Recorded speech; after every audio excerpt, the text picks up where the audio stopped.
Windows Server 2003 goes into support on July 14th, 2015, and you need to move quicker than an X moving out. In part 2, we discuss all the options, whether it's a data center refresh, moving your apps into the cloud, looking into a custom service agreement, or simply doing nothing. Stay tuned to find out the best option for you.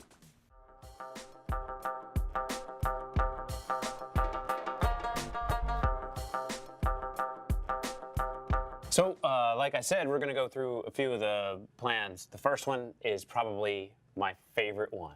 I love the first plan. It's what I call my Saturday morning plan, my Sunday morning plan, when I get home from work plan. Yep.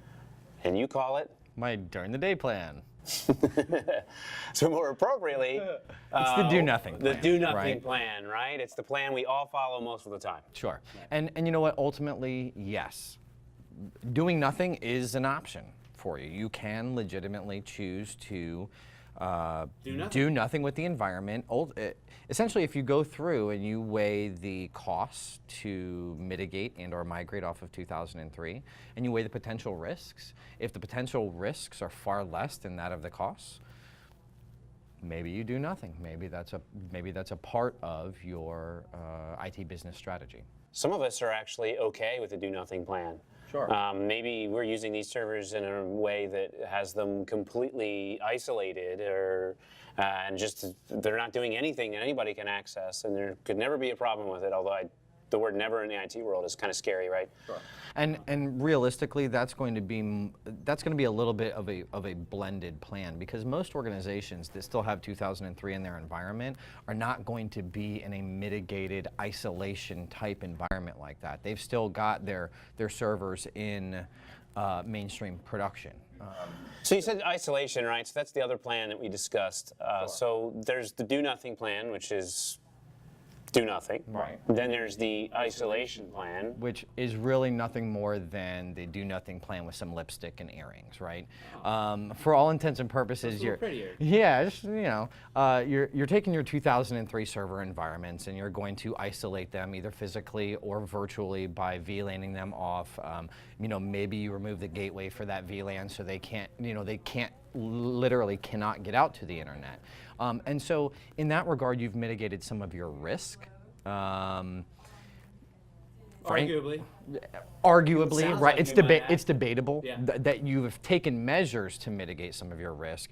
But as we all know, all it takes is one point of failure or one point of access or one point of ingress. And then boom.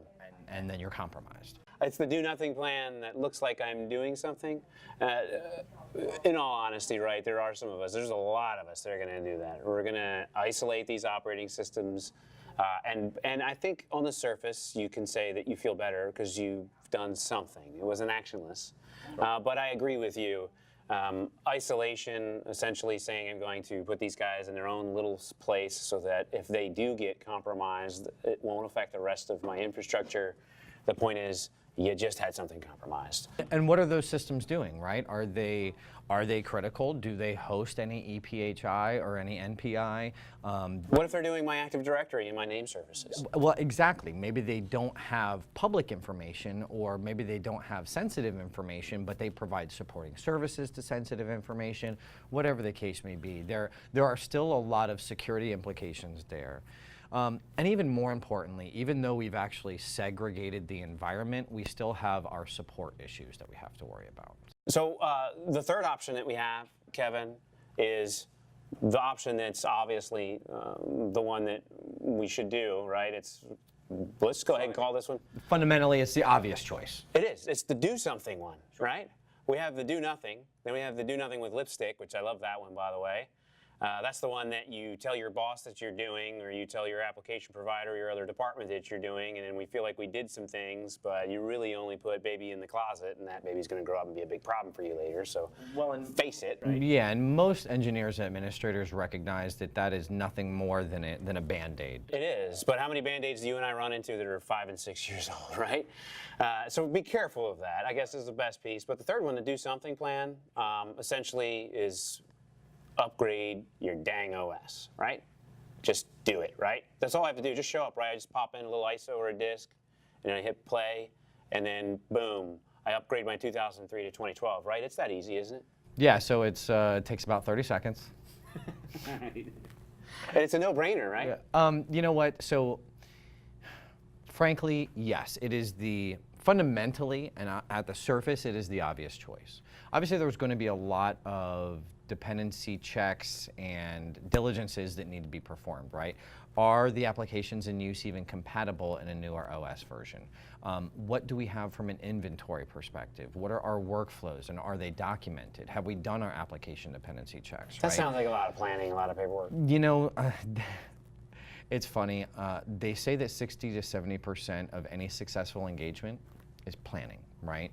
And so you've got to go and calculate your costs versus your risks, you know, your TCO, your compliance, you know, potential liabilities, things of that nature, and then also take into account any network or hardware upgrades, your hardware refresh cycles as they stand anyways, and then of course hardware compatibility, like we talked about. Sometimes those legacy OSs and/or applications are not going to be compatible with newer versions, and vice versa. If you have HP in there, HP has programs for their vendors that can help. There's even some pricing benefits. I think one of the biggest and most important pieces is the fact that you're going to have to invest in some infrastructure with 2003. That's why there's so much buzz surrounding this. Absolutely, and that's why there's so much more entailed in the do something approach, right? It's not just as simple as, oh, a new operating system came out, so I'm going to take my desktop and I'm going to upgrade it from Windows XP to Windows 7. Unfortunately, it's not just that simple. However, if we don't do something about it now, we may still find ourselves in a need to do something about it later. With even more costly scenario, right? That's really the lesson. Absolutely. And some of us might be avoiding it because of the costs with implementing the hardware that are associated with it.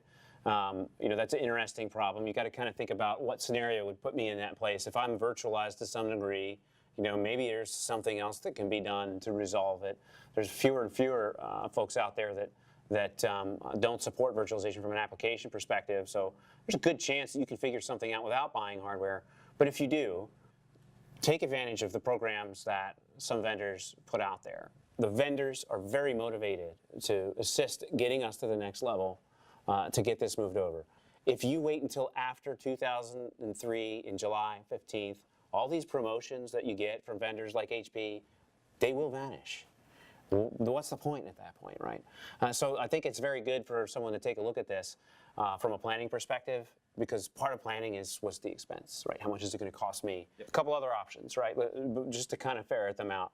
We touched on one, a very expensive option. We'll end on that one because I think that's the one we're going to get a lot of questions on. Mm-hmm. The other one is cloud too. Won't spend too much time on that. Just quickly, you know, there are some programs out there that offer a lot of benefit.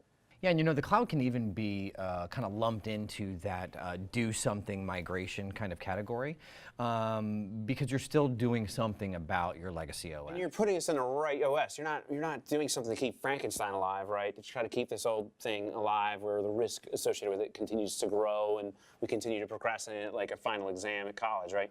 At this point, folks, the repercussions are much grander than that. And I think that that's something that's very important to keep in consideration. So there are going to be some of us that just can't, for whatever reason, right? Physics alone. My servers are on the moon. I can't get to them. I have no hands. You have no hands. No, but there are real ones too, right? Sure. Issues with application interoperability. So you have a vendor, the only vendor in the whole wide world that does what you need it to do, and you depend on them, and they're not ready to port over to the newer platform. You must have 2003. There's going to be some folks that have that, even some really big companies, right? Absolutely. So Microsoft has a program for that. If you give us a little bit of insight, and maybe you could tell us, do you think this is a small or mid-market program, or is it an enterprise program? So it's definitely going to be more towards the enterprise market space. And why would you say that? Well, because of the cost involved.